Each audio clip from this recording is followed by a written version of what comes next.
मधुबन के बाबा मुरली वाले, आपका क्या कहना, आपका क्या कहना। ओम शांति। 7 मार्च 2024। बाबा के महावाक्य। मीठे बच्चे, बाप का कर्तव्य है कांटों के जंगल को खलास कर फूलों का बगीचा बनाना। इससे ही नंबर 1 फैमिली प्लानिंग हो जाती है। प्रश्न: फैमिली प्लानिंग का फर्स्ट क्लास शास्त्र कौन सा है और कैसे? उत्तर: गीता है फैमिली प्लानिंग का फर्स्ट क्लास शास्त्र, क्योंकि गीता द्वारा ही बाप ने अनेक अधर्म विनाश कर एक धर्म स्थापन किया। गीता में ही भगवान के महावाक्य हैं, काम महाशत्रु है। जब काम शत्रु पर जीत पा लेते हो तो फैमिली प्लानिंग स्वतः हो जाती है। यह एक बाप का ही काम है, किसी मनुष्य का नहीं। ओम शांति। शिव भगवानुवाच। बाप बैठ रूहानी बच्चों को समझाते हैं, इस दुनिया को तो आसुरी दुनिया जरूर कहेंगे, नई दुनिया को दैवी दुनिया कहेंगे। दैवी दुनिया में मनुष्य बहुत थोड़े रहते हैं। अब यह राज भी किसको समझाना चाहिए? जो फैमिली प्लानिंग के मिनिस्टर होते हैं उन्हों को समझाना चाहिए। बोलो, फैमिली प्लानिंग की ड्यूटी तो गीता के कथन अनुसार एक बाप की ही है। गीता को तो सब मानते ही हैं। गीता है ही फैमिली प्लानिंग का शास्त्र। गीता से ही बाप नई दुनिया की स्थापना करते हैं। यह तो ऑटोमेटिकली ड्रामा में उनका पार्ट नोंधा हुआ है। बाप ही आकर के आदि सनातन देवी देवता धर्म की स्थापना करते हैं अथवा प्योर नेशनैलिटी की स्थापना करते हैं। अपने को देवी देवता धर्म का ही कहेंगे। गीता में भगवान साफ बतलाते हैं कि मैं आता ही हूँ एक धर्म की स्थापना करने, बाकी अनेक सब धर्मों का विनाश करने। तो इससे फैमिली प्लानिंग नंबर 1 हो जाएगी। सारी सृष्टि पर जय जयकार हो जाएगी और एक आदि सनातन धर्म की स्थापना हो जाएगी। अब तो बहुत मनुष्य होने कारण बहुत किचड़ा हो पड़ा है। वहाँ के जानवर पंछी आदि सब फर्स्ट क्लास होंगे, जो देखने से ही दिल खुश हो जाए, डरने की बात नहीं।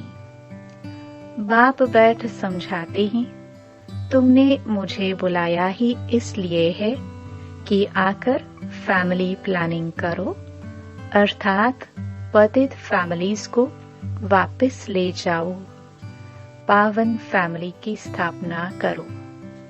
तुम सब कहते थे, बाबा आकर पतित दुनिया खलास कर नई पावन दुनिया बनाओ। यह बाप की ही प्लानिंग है। देखने से ही दिल खुश हो जाए। लक्ष्मी नारायण को देखने से तुम्हारी दिल खुश होती है ना? वहाँ तो यथा राजा रानी तथा प्रजा सब फर्स्ट क्लास होते हैं। तो यह फैमिली प्लानिंग की युक्ति ड्रामा में नोंधी हुई है। तुम बच्चों को समझाना है, पारलौकिक बाप तो सतयुगी प्लानिंग फर्स्ट क्लास करते हैं, कांटों के जंगल को ही खलास कर देते हैं। इस सारे भंबोर को आग लग जाती है। यह धंधा तो बाप का ही है। तुम बच्चे भी नहीं कर सकते हो। कितनी भी मेहनत करो, सक्सेसफुल कोई हो न सके। बाप कहते हैं, जिस काम विकार को तुम अपना मित्र समझते हो वह बड़ा भारी दुश्मन है। बहुत हैं जो उनके मित्र बन जाते हैं। बाप ऑर्डिनेंस निकालते हैं, तुम इस पर विजय पहनो, तुम समझाओ।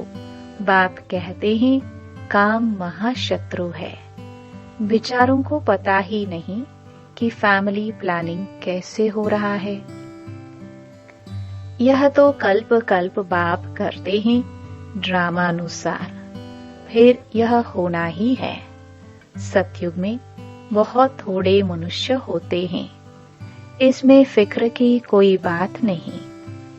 बाप प्रैक्टिकल में यह काम कर रहे हैं। वो लोग कितना माथा मारते हैं। एजुकेशन मिनिस्टर को भी समझाओ, अभी के कैरेक्टर्स कितने खराब हैं, देवताओं के कैरेक्टर्स कितने अच्छे थे। तुम बेपरवाह होकर वाणी चलाओ, बोलो यह कोई तुम मिनिस्टर का काम नहीं है, यह तो ऊंच ते ऊंच बाप का काम है। इन देवताओं के राज्य में एक धर्म, एक राज्य, एक भाषा थी। कितने थोड़े मनुष्य थे, परंतु ऐसी युक्ति से बोलना बहुत थोड़ों को आता है। वह रुहाब नहीं रहता है। उन्हों को यह लक्ष्मी नारायण का चित्र दिखाना चाहिए। यह फैमिली प्लानिंग बाप ने ही की थी, अब फिर कर रहे हैं। इनके राज्य की स्थापना हो रही है। बाबा ने कहा है यह लक्ष्मी नारायण का चित्र हमेशा फ्रंट में रखो और बत्तियां आदि खूब लगाओ। प्रभात फेरी में यह ट्रांसलाइट का चित्र हो जो एकदम क्लियर कोई भी देख सके। बोलो हम यह फैमिली प्लानिंग कर रहे हैं, यथा राजा रानी तथा प्रजा। डेटी डायनास्टी की स्थापना हो रही है, बाकी सब विनाश हो जाएंगे। तुम कहते भी हो कि हे पतित पावन आओ, हमको पावन बनाओ। सो तो बाप ही बना सकते हैं। एक देवी देवता धर्म ही पावन होता है, बाकी सब खत्म हो जाते हैं। बोलो शिव बाबा के हाथ में ही यह प्लानिंग है। सतयुग में यह प्लानिंग हो जाती है। वहाँ है ही देवता वंश, शूद्र होते नहीं। यह तो बड़ी फर्स्ट क्लास प्लानिंग है, बाकी सब धर्म खलास हो जाएंगे। इस बाप की प्लानिंग को आकर समझो। तुम्हारी यह बात सुनकर तुम पर बहुत कुर्बान जाएंगे।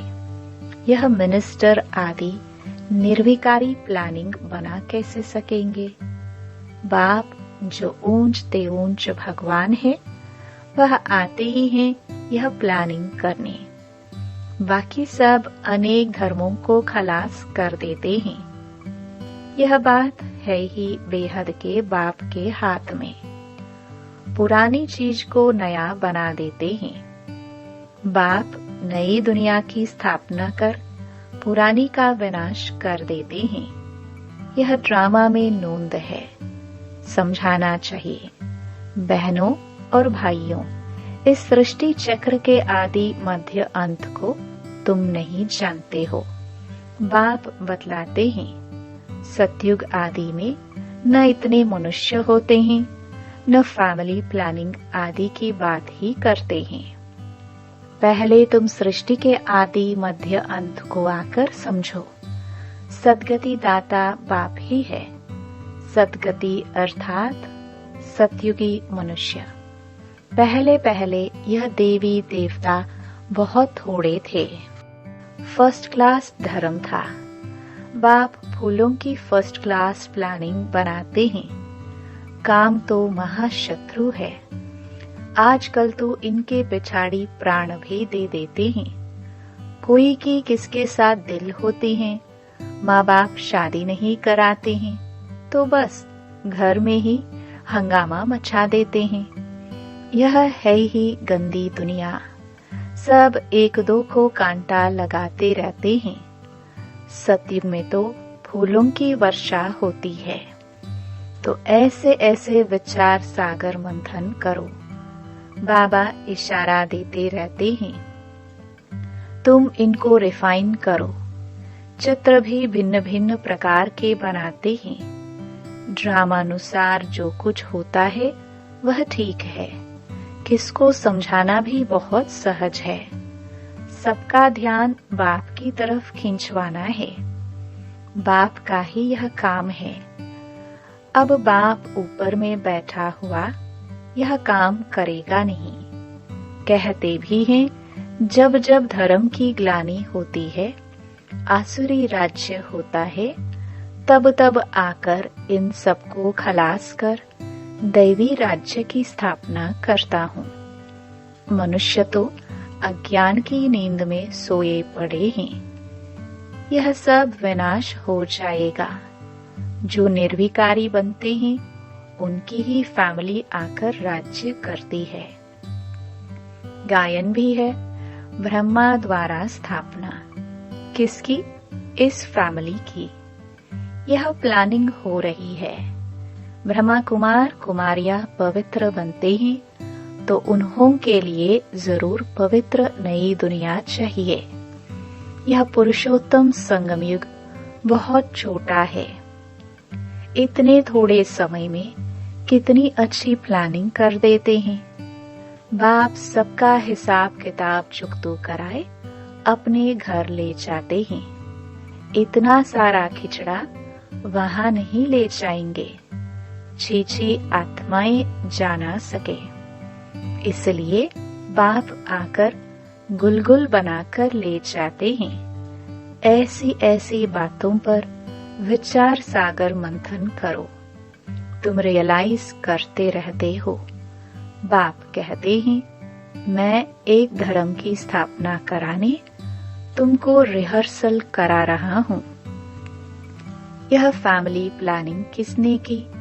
बाप कहते हैं, मैं कल्प पहले मिसल अपना कार्य कर रहा हूँ।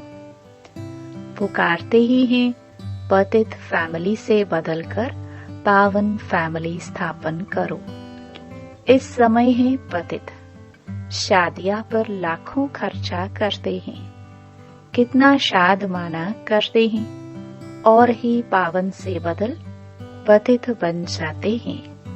तुम बच्चों को अब यही ईश्वरीय धंधा करना चाहिए। सबको समझाना चाहिए। सब आसुरी नींद में सोए पड़े हैं, उनको जगाना चाहिए। गोरा बनकर औरों को भी बनाए तो बाप का प्यार भी जाए। सर्विस ही नहीं करेंगे तो मिलेगा क्या? कोई बादशाह बनते हैं तो जरूर कोई अच्छे कर्म किए हैं। यह तो कोई भी समझ सकते हैं। यह राजा रानी है, हम दास दासियां हैं तो जरूर आगे जन्म में कर्म ऐसे किए हैं। बुरे कर्म करने से बुरा जन्म मिलता है। कर्मों की गति तो चलती रहती है। अब बाप तुमको अच्छे कर्म करना सिखलाते हैं। वहां भी ऐसे जरूर समझेंगे कि अगले जन्म के कर्मों के अनुसार ऐसे बने हैं। बाकी क्या कर्म किए हैं वह नहीं जानेंगे। कर्म गाए जाते हैं। जितना जो अच्छा कर्म करते हैं वह ऊंच पद पाते हैं। ऊंच कर्मों से ही ऊंच बनते हैं। अच्छे कर्म नहीं करते हैं तो झाड़ू लगाते हैं, भरी ढोते हैं। कर्म का फल तो कहेंगे ना। कर्मों की थ्योरी चलती है। श्रीमत से अच्छे कर्म होते हैं। कहाँ बादशाह, कहाँ दास दासिया। बाप कहते हैं, अब फॉलो फादर। मेरी श्रीमत पर चलेंगे तो ऊंच पद पाएंगे।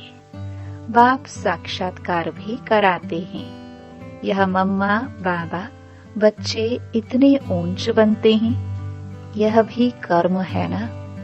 बहुत बच्चियां कर्मों को समझती नहीं है। पिछाड़ी में साक्षात्कार सबको होगा। अच्छी तरह पढ़ेंगे लिखेंगे तो नवाब बनेंगे, रुलेंगे पिलेंगे तो होंगे खराब। यह तो उस पढ़ाई में भी होता है। भगवानुवाच, इस समय सारी दुनिया काम चिता पर जल मरी है। कहते हैं स्त्री को देखने से अवस्था बिगड़ती है, वहां तो ऐसे अवस्था नहीं बिगड़ेगी। बाप कहते हैं नाम रूप देखो ही नहीं, तुम भाई भाई को देखो। बड़ी मंजिल है, विश्व का मालिक बनना है, कभी किसकी बुद्धि में नहीं होगा। यह लक्ष्मी नारायण विश्व के मालिक कैसे बने? बाप कहते हैं मैं तुमको स्वर्ग का मालिक बनाता हूँ। यह लक्ष्मी नारायण सर्वगुण संपन्न थे। आजकल जिनका तुम नया ब्लड समझते हो, वह क्या करते रहते हैं? क्या गांधी जी यह सिखा कर गए? राम राज्य बनाने की भी युक्ति चाहिए। यह तो बाप का ही काम है। बाप तो एवर पावन है। तुम फिर 21 जन्म पावन रह, फिर 63 जन्म पतित बन जाते हो। समझाने में इतना मस्त बनना चाहिए। बाप बच्चों को समझाते रहते हैं, बच्चे पावन बनो। अच्छा, मीठे मीठे सिखिलरे बच्चों प्रति माता पिता बाप दादा का याद प्यार और गुड मॉर्निंग। रूहानी बाप की रूहानी बच्चों को नमस्ते। धारणा के लिए मुख्य सार। पहला, अपनी अवस्था सदा एक रस अडोल बनाने के लिए किसी के भी नाम रूप को नहीं देखना है। भाई भाई को देखो, दृष्टि को पावन बनाओ, समझाने में रुहाब धारण करो। दूसरा, बाप का प्यार पाने के लिए बाप समान धंधा करना है। जो आसुरी नींद में सोए हुए हैं, उन्हें जगाना है। गोरा बनकर दूसरों को बनाना है। वरदान, अपने सरल स्वभाव और शुभ भाव द्वारा भोलानाथ बाप के प्यार का अनुभव करने वाले आकर्षण मूर्त भव। भोलानाथ बाप को सबसे प्रिय भोले बच्चे हैं। भोले अर्थात जो सदा सरल स्वभाव, शुभ भाव और स्वच्छता संपन्न मन और कर्म दोनों में सच्चाई और सफाई वाले हैं। ऐसे बच्चे आकर्षण मूर्त बन बाप को भी अपने ऊपर आकर्षित करते हैं। भोलानाथ बाप ऐसे सरल स्वभाव भोले बच्चों के गुणों की माला सिमरण करते हैं। भगवान को भोलापन प्यारा है। आप बच्चों ने अपने भोलेपन से ही भगवान को मोह लिया, उन्हें अपना बना लिया। स्लोगन, अपने चेहरे और चलन से गुण व शक्तियों की गिफ्ट बांटना ही शुभ भावना, शुभ कामना है। ओम शांति।